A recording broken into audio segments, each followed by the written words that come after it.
मुख्यमंत्री सहायता निधीच्या माध्यमातून रोजगार CMGPच्या माध्यमातून फायली टाकलेल्या होत्या.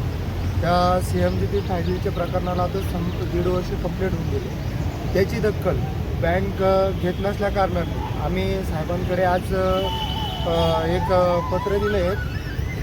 साहेबांकडे आज पत्र दिले आहेत का बाबा 1.5 वर्ष झाले कंप्लीट झाले आहेत तरी पण अजून बँक काम करत नाही. साहेबांना आम्हाला आश्वासन दिले आहेत की आम्ही तातडीने त्यांना आदेश काढू आणि सर्व बँकिंगना हे जो प्रोजेक्ट आपले तुमच्या ज्या फायली आहेत त्या लवकरात लवकर मंजूर करण्याचे आदेश काढू असे साहेबांना आम्हाला आश्वासन दिलेलं आहे. किती दिवसापासून तुमच्या मागण्या चालू होत्या या संदर्भात? हा कमीत कमी आम्हाला 1.5 वर्ष कंप्लीट झाले या गोष्टी. किती गावातले आणि किती तालुक्यातले तुम्ही कामं तुमच्याकडे? तालुक्यातल्या म्हणल्यापेक्षा तर आता हे कोळघरचेच महिला आहेत तिथं माझ्या बाजूला गंगापूर कोळघरचे आहेत. हे बदर सांगीचे आहेत, ते शेखपूरवाडीचे आहेत तिथं संजय बाबर म्हणून, शौकत पटेल आहेत फुलंब्रीचे. असे माझ्याकडं म्हणजे आम्ही पूर्ण जे आमचे जे आम्ही जे फाईल टाकलेले आहेत आम्ही सर्व 30 लोक 3 तालुक्याच्या फायली आहेत आणि 30 लोकांना फायली टाकल्या होत्या. तुमच्या मागण्या पूर्ण तुमच्या सर्व संबंधित ज्या बँका आहेत तिथं आम्ही सरळ आंदोलन करणार आहे आता जर आमच्या मागण्या जर पूर्ण झाल्या नाही.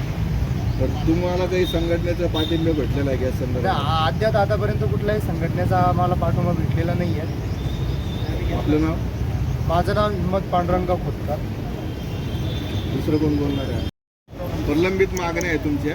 तर तुमच्या मागण्या आता तुम्ही कलेक्टरला पत्र दिलेलं आहे, तुम्हाला पत्राचं आश्वासन पण भेटलेलं आहे.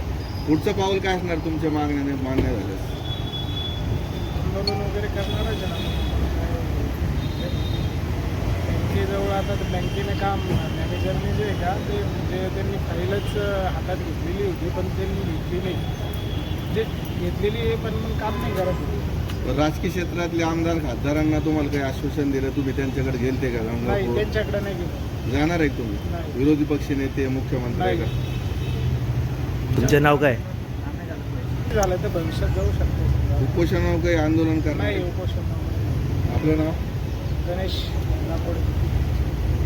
हे तुमचे फायली थांबलेले आहे बँके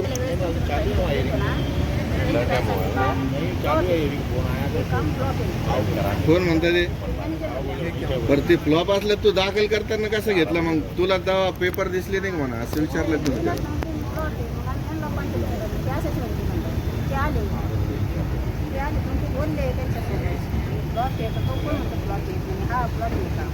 तुम्ही जिल्हा अधिकाऱ्याकडे तुम्ही आले तर काय तुमच्या मागण्या होत्या? मागण्यासाठी आले तुम्ही?